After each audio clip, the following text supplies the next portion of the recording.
Vecna, the architect of chaos and the Scourge of Hawkins, an expanded origin and analysis. Vecna stands as the most formidable and thematically rich antagonist in Stranger Things, a villain whose origins, psychology, and long-term influence reshape the understanding of the entire series. Introduced in Season 4 but retroactively revealed to be the mastermind behind every supernatural event since 1983, Vecna's evolution from Henry Creel to Subject 001 to the monstrous ruler of the Upside Down provides Stranger Things with a cohesive mythological core.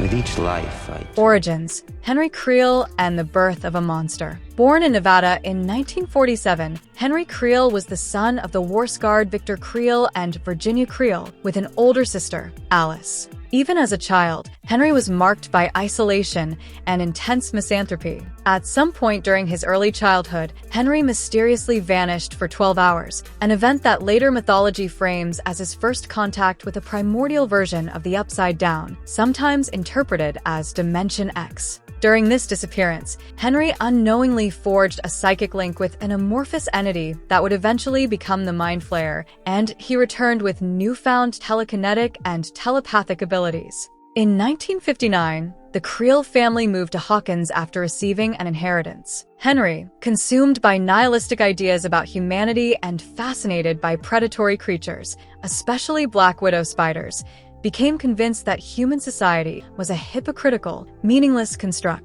His powers allowed him to peer into the thoughts of his family, confirming their fear of his strange behavior. This culminated in a catastrophic act. Henry murdered his mother and sister by invading their minds with horrific visions, killing them in the same ritualistic fashion that would define Vecna's murders decades later. The psychic exertion overwhelmed Henry, leaving him in a coma. Victor Creel was unjustly blamed for the killings and institutionalized. he began a program.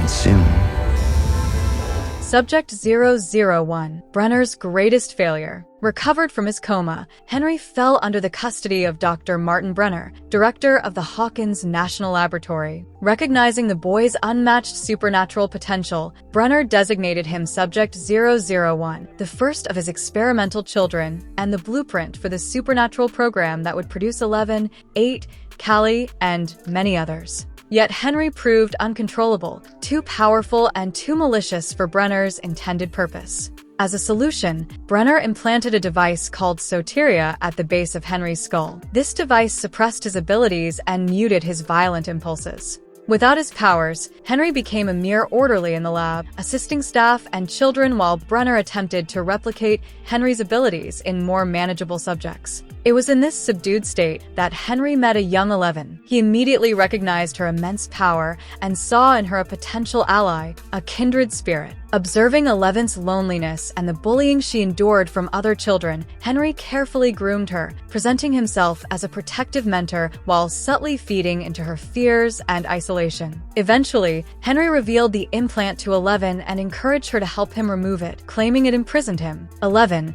empathetic and naive, freed him, unleashing his full psychic strength for the first time in years.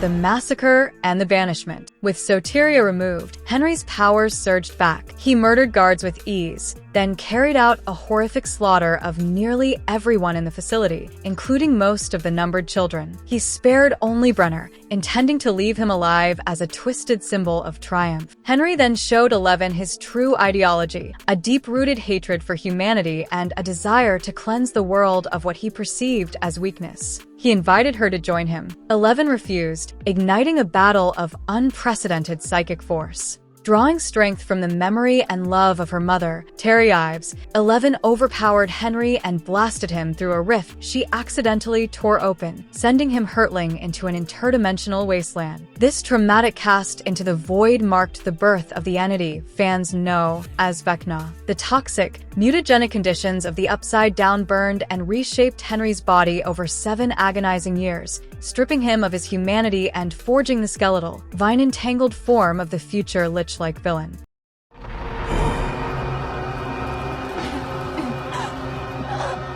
Becoming Vecna, master of the Upside Down. Once trapped in the Upside Down, Henry's enormous psychic power allowed him to dominate the dimension's ecosystem. He formed a vast hive mind, linking every creature and organic structure under his control. His pre-existing connection to the ancient amorphous entity from his childhood expanded. Using his mind like a sculptor, Henry reshaped this primordial cloud into the giant spider-shaped intelligence known as the Mind Flayer. From that moment on, the Mind Flayer acted as Vecna's avatar. The entire Upside Down became his domain, and its creatures, demogorgons, demodogs, vines, spores, became his extensions.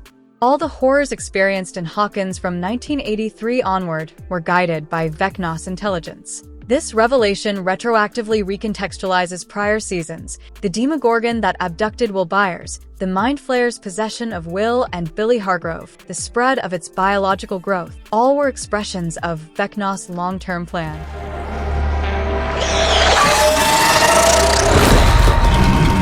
(1986), the year of Vecna's return. Season 4 marks Vecna's emergence from the shadows. After years of passive manipulation, he finally launched a direct attack on Hawkins. His victims were targeted with precision, individuals burdened by trauma, depression, or guilt, psychic wounds he could exploit. Vecna's known victims included Chrissy Cunningham, a cheerleader haunted by emotional abuse; Fred Benson, tormented by survivor's guilt; Patrick McKinney, suffering from unspoken trauma. Each death followed the same brutal pattern: hallucinations, levitation, bone fractures, and imploded eyes. Dustin and Eddie Munson recognized the pattern from tabletop lore and named the new threat Vecna after the undead sorcerer from Dungeons & Dragons. When Vecna attempted to kill Max Mayfield, the group discovered his unique vulnerability: music. Her attachment to Kate Bush's Running Up That Hill created an emotional anchor strong enough to break his mental hold. Vecna later captured Nancy Wheeler in a psychic trance, revealing his entire backstory to her and showing a terrifying prophecy: a vision of Hawkins split open by massive, glowing fissures as the Upside Down flooded into reality. This vision represented his endgame: the creation of 4 psychic gates, one for each victim. Nancy realized that 3 gates were already open, each located where his victims died.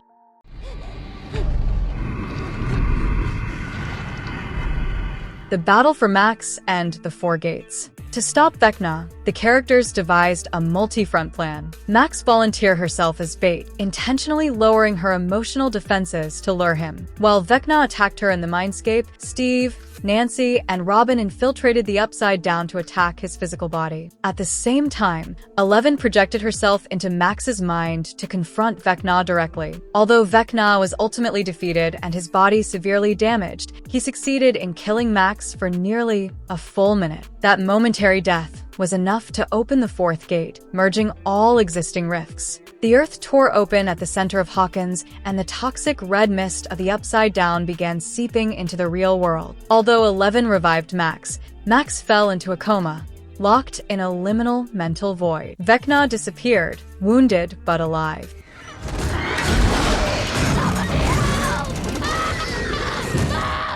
(1987), the abductions and Mr. Watsit. In the aftermath of the 1986 catastrophe, Vecna shifted strategies. Instead of killing, he began abducting children across Hawkins, using demogorgons as hunters. In the psychic realm, he presented himself not as a monster but in his original human form, calling himself Mr. Watsit. His new victims included Holly Wheeler, who encountered Max inside Vecna's psychic prison; Derek Turnbow, Holly's classmate and bully. These incidents forced the U.S. military to detain all at-risk children. Vecna responded with a massive assault on the base, personally leading an army of demogorgons and reclaiming kidnapped children. During a tense encounter with Will Byers, Vecna finally articulated his new goal: not merely to destroy the world, but to reshape it using the children as perfect vessels for his new order. With this chilling declaration, he retreated to the Upside Down, preparing for the final phase of his apocalyptic transformation.